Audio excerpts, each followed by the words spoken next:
Hello guys, welcome to the part 2 video of candlestick analysis, and in this video we are talking in details about the candlesticks and each pattern and what it represents and its interpretation.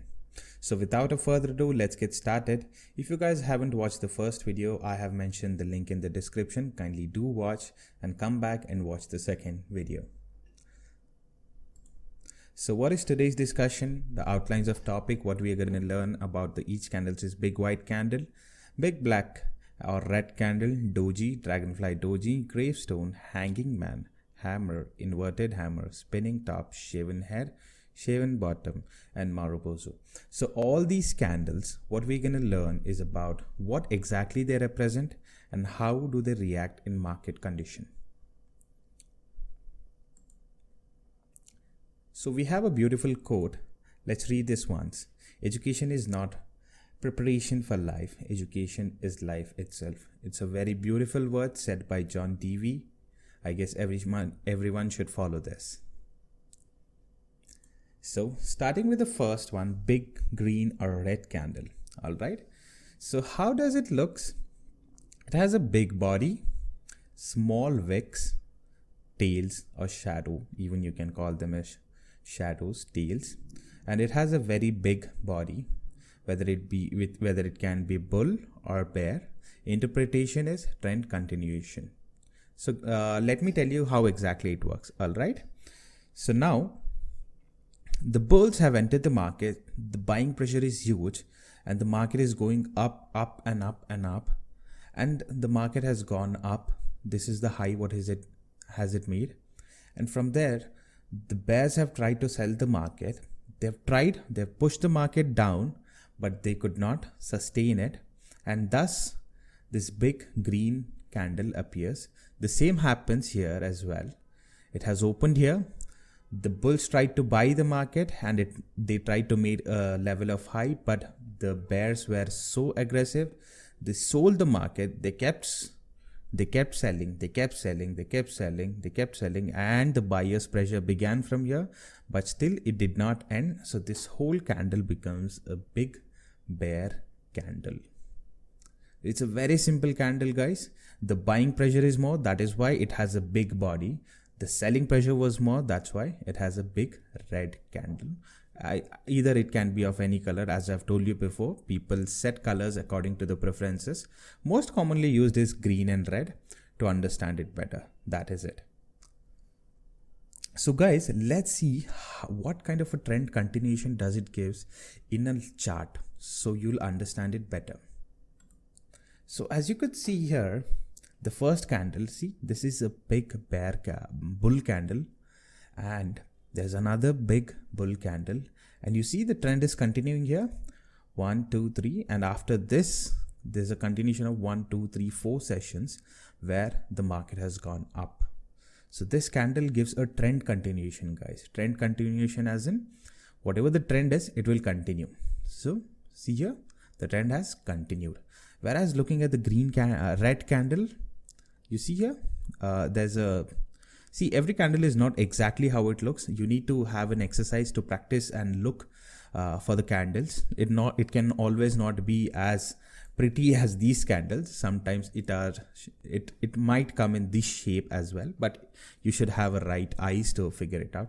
See here, it made a big red candle and the trend continued for the next 2 sessions. It fell, the market fell. Okay, and you see here again, this is a very beautiful pattern. Small shadows, big body, trend fell. You see, the trend started to fall. That means the prices declined from there. I hope you guys have understand. It has this big body, small wicks. Type can be either bull or bear. Interpretation, trend continuation. That means the trend continues. If it's a red, that means the market will start falling. If it is a green, the market may go up. Let's see the dojis.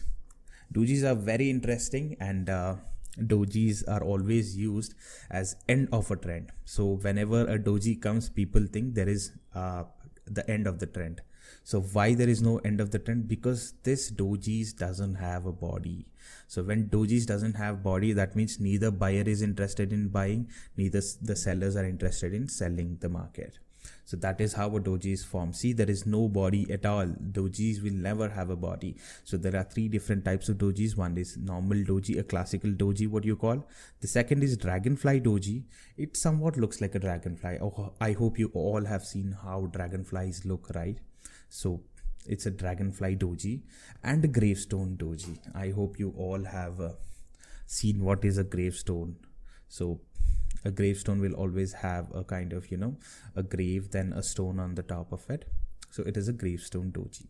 So appearance, no body, tall wicks or shadow. That means there's no body. There are always shadows. And bull, bear. It can be either bull or bear. Sometimes there is a very small body, but most of the times dojis will not have bodies. Dragonfly doji, same thing, but there is no high. It is only low. Whereas in gravestone doji, it is vice versa. There is no low, but only high. So what has happened in dragonfly doji, I'll try to tell you. The market, the people tried to sell the market. They pushed the market as much as possible, but the buyer's pressure was also equally contributed in the market. That is why the market came where it opened. So it has closed where it has opened, somewhat nearby the prices where it has opened, it has closed there. That's how a doji is formed. And that means people are in a very aggressive mood, but that means both buyers and sellers are in very aggressive mood of buying and selling both. And that's how a doji is formed. And in the gravestone doji, the same thing happens. You see, a gravestone doji is mostly a bearish and this is mostly a bullish pattern. Okay. So what happens here? The bulls try to pull the market, push the market. The bears also continues to push the market, and that's how a gravestone doji is formed. And it interprets the trend is over. That means both have tried to push the market, but none of them have got any sort of results. So let's quickly see how does this look in a chart. Now we see there's a beautiful doji here. The trend continued. The market tried to short. That means you see the trend continued. The bears tried to short the market, but they were unsuccessful and it stopped there. And then the trend again continued. You see, the trend again continued. There's another good dragonfly doji here. That means they tried to short the market again, but the bulls were again very aggressive. In the next 3 sessions, you see the market again went up. You see this? The trend continued upwards. Whereas here again, you see the same thing happened. There's a dragonfly doji here. It continued the trend. The sellers tried to push the market. That means there's an end of trend and the buying trend started. You see, there's another classical doji example here. The buyers tried to push the market. The sellers tried to sell the market. The buyers pushed the market, and again the trend continued as if here. And there's another good doji here. The bulls tried to push the market and end of the trend, and the reversal trend started. So it's always a trend reversal pattern, guys. So whatever trend, sometimes it reverses from there. So it's a reversal pattern. Always remember that. Again, a quick overview. Dragonfly doji looks somewhat like this, a classical doji with no body. So dojis will never have bodies. Always remember that. And a gravestone doji looks inverted, T, and a dragonfly doji looks like a T, alphabet T. So this is a chart representation. Now moving on to hanging man. Okay, so let's not go to hanging man where anyone is having a suicidal thoughts or something. No, it is a little bit different thing. So hanging man will have a small body and a long tail. Okay, a small body and a long tail. Appearance, small body, long wick, small or high wick or no wick. So there'll be no high. So the highest point where the body has created, that means if it has opened here, it should close somewhat between that point. And in the bullish, also in the bearish, the same thing happens. It has a long tail, guys. Okay, the interpretation is bearish reversal or bullish reversal. So if you have seen this, let's just look into a chart how exactly a hanging man pattern looks. You see here,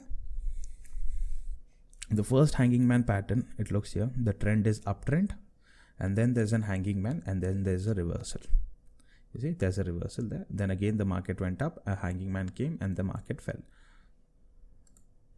And the market fell. So this is always a reversal pattern. These are all reversal patterns.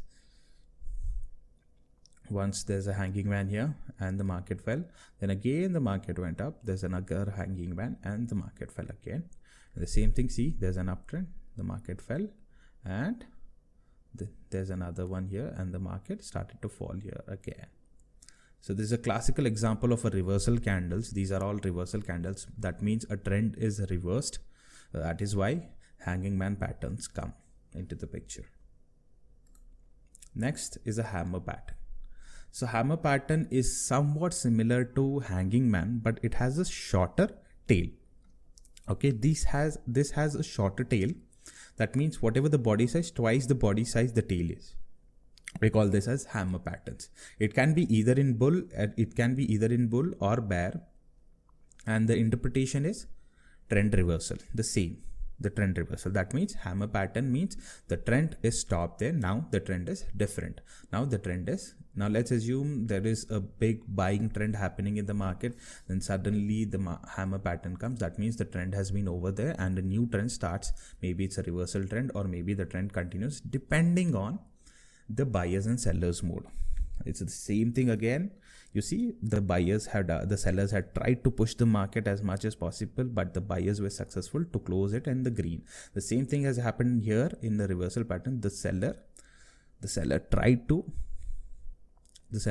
push the market, but somewhere they were unsuccessful, and the buyers were also not successful. At the end, sellers were successful to make this pattern. Okay, let's see that in a chart now. You see hammer patterns. The first hammer is here. There's a downtrend and another small uptrend started. That means the buyers came into the picture here.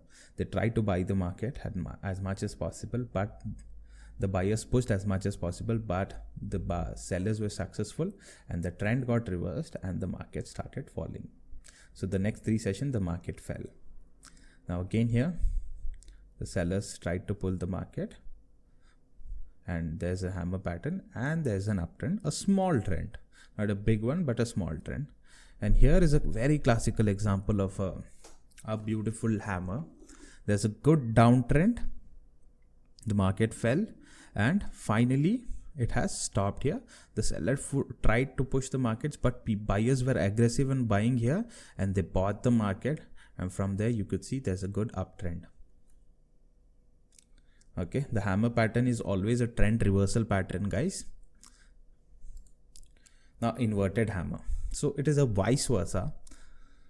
So it's an inverted hammer. That means a hammer which is ulta. What you can say is it is vice versa. It is upside down. A hammer which is upside down. Appearance, small body, medium wick, twice the size of the body, with no wick on the lower side and no wick on the lower side. Type, it can either be bull, it can either be bear. The same trend reversal pattern again. So let me show you a quick example in the chart how it works. You see there's an inverted hammer, there's a small uptrend, inverted hammer, then the trend got reversed. There's always a neutral buying trend here, and there's an inverted hammer and the market started falling. See, there's another classical hammer here, and the market tried to go up, but it did not sustain much, and again started falling. Okay, and this is another classical example here. You see there's a good uptrend, there's a inverted hammer, and the market started falling, and there's a small uptrend here, inverted hammer, and the market started falling. I hope you guys are clear with these trends, with these candle interpretation. Whenever a hammer comes or an inverted hammer comes, there is a chances of trend to get reversed. Okay, so this is what I'm trying to tell. Now spinning top. A spinning top is a classical example of an indecision candle. That means it is always a neutral or a trend continuation pattern or a candle. So how does it look? It looks like a top, just like we have seen in our childhood playing with a top. We used to get these kind of tops in the chips packet, and most of our friends used to play with the rope throwing the top. So this is kind of a top, where there's a handle. This is a spinning one, and this is the body. So this is why it is called a spinning top, because it has equal amount of shadows and a small body, equal vacant shadows on the both the sides, somewhat like a top. So it can either be in bull and it can either be in bear. Interpretation is 50-50. That means it's a neutral candle. Sometimes what happens, the bulls tried to pull the market, the bears were equally strong. When the bears were equally trying to sell the market, the bulls were equally putting the pressure, and that's how a spinning top is created. That means both sides the pressure was good enough, but somewhere someone has won and someone has given up. So someone has given up here. Who has given up? The bears have given up here, the bulls have given up, and the trend continuation happens. Now, a classical example.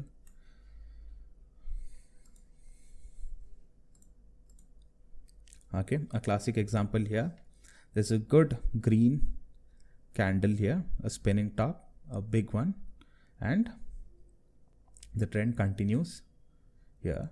And there's another good example here, if you could see, and the trend continues here also, if you could see. The trend continues, and another classical example of a spinning top where the trend continued towards upwards. Okay, now shaven head or shaven bottom. So this shaven head and shaven bottom act same as hammer, guys. So do not worry about what is shaven head and shaven bottom. Hammer usually has twice the tail, but this has as equal as the body, equal to the size of body, the tail will be there. But this is same as a hammer. What I explained in hammer and inverted hammer, these act as same as hammers. So I don't think so you need to see again in the chart. If you really want to see a chart, you can definitely again, we can see the inverted hammer chart. So it is as same. See, this one is a shaven bottom. So it gives the same representation. So I don't think so there's much an explanation for this one. Now moving on to Marubozu. Guys, this is one of the strongest candle, and this interprets so much and so much to learn from this. So there are no tails here. That means wherever the market, wherever this has opened, the bulls have continuously buying, and there is no chance they haven't let anybody else, that means bears, to enter the market. That means they're strongly buying the market at every level, at every price, and that's how this candle is from. You see, this is a big fat green candle. That means the buyers were so interested in buying that they haven't let bears to enter, and bears have sat quietly and they haven't acted anything upon it. So this is how strong candle it is. So this candle represents a trend continuation. That means bulls have bought the market. That means it's a complete trend in a buy trend. That's why this kind of a candle has been made. And the same thing in bears as well. Marubozu bear one. So this is a strong red candle. What it has, from there the market, from this is the opening point. The market has been sold continuously, and bulls were quietly sitting because they know that they're not gonna achieve anything. So they just sat back and saw the market coming down. Now I'll show you in the chart how it looks. You see here, there's a big fat candle here. The buying trend happens, and you see there, it's a big trend, and this buying happens here, and you see the market has trend continuously upwards. Another good candle, and you can see there's a good thing. See here again a Marubozu, and the market has gone up. So these are the classical example, guys, and I hope you guys have liked this video. And this is our website. Do visit our website www.marketminds.com, and our Instagram handle is marketminds. And you can also call us at 6360560767. Guys, a very important thing, you should never analyze based on one candle. There's always a false back. All right, I can show you a very classical example where I saw here. You see, sometimes a trend reversal will not happen, so you should not only analyze. Now that you have known about the candles and their interpretation, that doesn't mean you jump onto something and you start, now I know about the analysis, now I can easily predict the market. No guys, there is much more to this. In the next part of the videos, what I'm going to use is the combinations. There are also 3 to 4 candles combinations, which we call as different things like bullish engulfing, 3 black crows, bearish engulfing. There are other patterns formed by candles, which I'm going to explain you in the part 3 of the video. And so just do not take any of your trades based on single candle analysis. That's very dangerous, and mostly everybody says that half knowledge is dangerous. So do not do that, guys. And this is just for knowledge purpose. Go practice as much as possible. Openinvesting.com, as I said in the previous video, openinvesting.com, try to find the different charts, note it down, and then come back again for the third video where we'll be explaining about the patterns which we have used. And there are much more beautiful content coming on the way for you guys. So please do subscribe and like our video, and also share. If you have any doubts, feel free to comment. We're always happy to help you guys. Thank you guys. Have a pleasant day.